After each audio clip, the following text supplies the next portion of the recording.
नमस्कार। हमारा आज का विषय है अखंड दीप। हमारे बहुत सारे शुभचिंतक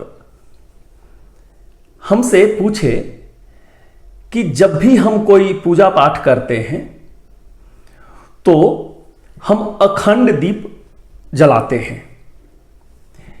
ये अखंड दीप जलाने के पीछे क्या कारण बतलाया गया है, क्यों हम जलाते हैं। साथ में उनका यह भी प्रश्न था कि अगर अखंड दीप बीच में बुझ जाए तो क्या कोई अपशगुन होता है, क्या अशुभ माना जाता है, और उस परिस्थिति में क्या करना है, उस अखंड दीप को फिर से कैसे प्रज्वलित करना है। तो आज हम इसी के विषय में बात करेंगे। जैसा कि इसका नाम ही है अखंड दीप, मतलब ऐसा दीप जो कि खंडित न हो, बीच में न बुझे। चाहे हम कोई भी पूजा पाठ कर रहे हो, चाहे वह 1 घंटे का पूजा पाठ हो या फिर 1 दिन का हो, या फिर जब अगर हम माँ दुर्गा का पूजा कर रहे हैं मतलब 9 दिनों का हो, नवरात्रि का हो, या फिर कहीं कहीं 1 साल का होता है, या फिर कहीं कहीं पे ऐसा होता है जो सालों साल बराबर ही अखंड दीप जलते रहता है। तो इसके पीछे कारण यह है कि जो अग्नि देव हैं, वे जो भक्त और भगवान के बीच के कड़ी हैं, वे उनको इसके लिए मतलब भक्त और भगवान के बीच के लिए उनको उत्तराधिकारी बनाया गया है। जब भी अगर कोई भक्त भगवान से कोई पूछता है या फिर भगवान को कुछ देता है, कुछ चढ़ाता है, तो भक्त मतलब डायरेक्टली भगवान को नहीं देता है। जो भी कुछ अर्पित करता है भक्त, वह अग्निदेव लेते हैं और वे जाकर भगवान को देते हैं। उसी तरह से जब भगवान भक्त को अगर कुछ देते हैं तो वे भी अग्निदेव के द्वारा ही देते हैं। इसीलिए आप देखे होंगे कि जब भी हम लोग पूजा पाठ करते हैं तो वहां पर अग्निदेव का आवाहन किया जाता है। इसके बाद हम लोग दीप का प्रज्वलित करते हैं। एक तरह से आप ऐसे भी समझिए कि जब तक हम पूजा कर रहे होते हैं तब तक वह जो दीप है, जिसको अखंड दीप हम बोल रहे हैं, वह एक साक्षी का काम करता है। अखंड दीप जो है वह एक साक्षी है कि हां, हमने एक पूजा किया है। अब यहां पर आपको अगर आप उदाहरण के रूप में देखें, जो हम में से जितने लोग हैं इस चीज को अनुभव किए होंगे, जब भी हम मंदिर जाते हैं तो जो वहां के जो पुरोहित होते हैं वे क्या करते हैं कि चाहे तो कोई कपूर का हो या पहले से जो अगर कोई दीप जल रहा हो, वह दीप को लेकर के फिर से भगवान के पास या वहां पर जो भी मूर्त हैं, जो भी देवी देवता के पास हम गए हुए हैं, वहां पर जा करके उनको दिखलाते हैं। वो जो दीप है उसको दिखलाते हैं का मतलब यह है कि जो भी भक्त आया है उस मंदिर में, उनका जो भी भाव है, चाहे फूल पत्ती, मिठाई या प्रसाद, या जो कुछ भी भाव है, जो कुछ भी भगवान को अर्पित करना चाह रहा है कोई भक्त, तो वही अग्नि के द्वारा, वही जो दीप है उसी के द्वारा उनको देवता को अर्पित किया गया है वहां पर। बाद में वही जो आरती है, जिसको हम आरती भी बोलते हैं, वही भगवान के पास से फिर हमारे पास आता है और हम लोग उनको अपने हाथ से ऐसे करके अपने सर पर लेते हैं। हमारे साथ अगर कोई बच्चे हैं तो उनके भी सर पे हम लोग डालते हैं। यहां पर यह संकेत है, यह संकेत यहां पर है कि हां, भगवान के पास से जो कुछ भी आया है वो हम लोग स्वीकार कर रहे हैं। अब यहां पर हम कुछ उदाहरण लेंगे।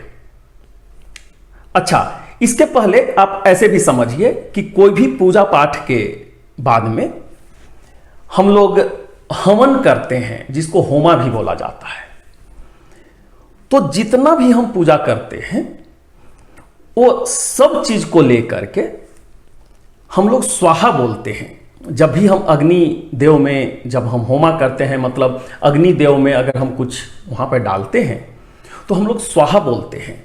तो स्वाहा का मतलब यह नहीं है कि भस्म हो जाना। बहुत लोगों के मन में यह कंफ्यूजन है कि स्वाहा मतलब भस्म हो जा रहा है, जो भी चीज डाल रहे हैं भस्म होने को हम लोग स्वाहा, ऐसा नहीं है। स्वाहा मतलब भगवान को जो हम अर्पित करते हैं उस विधि को हम लोग स्वाहा बोलते हैं कि हां, इस विधि से हम आपको ये अर्पित कर रहे हैं। तो हवन भी एक विधि है भक्त और भगवान के बीच में आदान प्रदान करने के लिए। ऐसा कहीं पर हुआ है क्या? ऐसा कोई उदाहरण है हमारे पास? हमारे कभी कोई शास्त्र में, कोई पुराण में ऐसा उदाहरण है? जी बिल्कुल है। इसमें हम आपको उदाहरण रामायण से ले रहे हैं। जब महाराज दशरथ पुत्र प्राप्ति के लिए जब यज्ञ कर रहे थे तो वहां पर भगवान को, जो दशरथ महाराज थे, जितने भी ऋषि मुनि थे, वे सब कुछ भगवान को हवन के द्वारा ही, होमा के द्वारा ही पहुंचाया जा रहा था। मतलब महाराज दशरथ का जो भी मन्नत था या जो कुछ भी चढ़ा रहे थे वे अग्नि देव के द्वारा भगवान के पास पहुंच रहा था। बाद में भगवान के द्वारा जो भी महाराज दशरथ को प्रसाद मिला तो वहां पर अग्नि देव ही वो जो, मतलब जो प्रसाद है, जो खीर लेकर के जो आते हैं महाराज दशरथ को देने के लिए, वे अग्नि देव ही वहां पर आते हैं, जिससे प्रसाद खा करके जो माताएं थीं वे सब गर्भवती हुई थीं, और जिससे हमारे भगवान राम, लक्ष्मण, भरत, शत्रुघ्न जी सब लोग मतलब आए थे। यह तो पहला उदाहरण हो गया। दूसरा उदाहरण भी हम आपको रामायण से ही लेंगे। जब मां सीता लंका चली गई हैं अपहरण करके, हरण उनको करके जब लंका ले जाया गया है तो मां सीता वहां पर खाना पीना सब कुछ छोड़ दे रही हैं, नहीं खा रही हैं। इससे जो ब्रह्मादेव थे या जितने भी देवता लोग थे वे काफी घबरा गए कि जब मां सीता कुछ खाएंगी ही नहीं तो फिर वो वहां पर रहेंगी कैसे?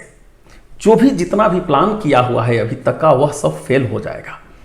इसके लिए फिर वहां पर अग्निदेव को ही भेजा गया है मां सीता के पास में कुछ ऐसा प्रसाद लेकर के कि जिसको खाने के बाद से मां सीता को तब तक भूख नहीं लगेगा जब तक कि वे खुद न खाना चाहें। इसका वर्णन भी हमारा वाल्मीकि रामायण में वर्णन किया हुआ है। तो ऐसे ऐसे बहुत उदाहरण हैं जिसमें अग्निदेव के द्वारा भगवान को कुछ अर्पित किया गया है, और भगवान जो भी भक्त को देते हैं वे भी अग्निदेव के द्वारा ही आता है। तो आप यहां पर ऐसे समझिए कि जो भी हम अखंड दीप जलाते हैं, इसमें पहला तो हो गया कि अखंड दीप जो है वह साक्षी है कि हां, हम ये पूजा कर रहे हैं और हम क्या क्या भगवान को दिए हैं, भगवान को क्या क्या चढ़ाए हैं, ये सब अग्निदेव के द्वारा जा रहा है। ठीक है। अब यहां पर जो दूसरा प्रश्न था कि अगर अखंड दीप बीच में ही अगर बुझ जाता है तो ये क्या कोई अपशगुन है? तो हम आपसे ये बतलाना चाहेंगे कि आप इसमें बहुत ज्यादा घबराने की आवश्यकता नहीं है अगर बीच में अगर बुझ भी जाता है, क्योंकि आप इतना समझिए कि जिस कालखंड के लिए मतलब 10 मिनट, 5 मिनट या 1 घंटा या जितना भी कालखंड के लिए वह दीपक बुझा रहा है, उस कालखंड में आपके और भगवान के बीच में जो कुछ भी, जो ऐसा समझिए कि जो कम्युनिकेशन होना था, जो आदान प्रदान होना था, वह सिर्फ रुक गया है। ठीक है, उस कालखंड के लिए ही सिर्फ रुका है। तो फिर हमारा जो यह कर्तव्य बन जाता है कि हम फिर से अखंड ज्योति को प्रज्वलित करें, फिर से जलाएं। तो उसके लिए हमको क्या करना है? तो यहां पर दो परिस्थिति है। एक परिस्थिति ऐसा है कि अखंड दीप बुझ गया है और आपको बाद में पता लगा है कि हाँ अखंड दीप बुझ गया है, तो अब उनको हमको कैसे प्रज्वलित करना है।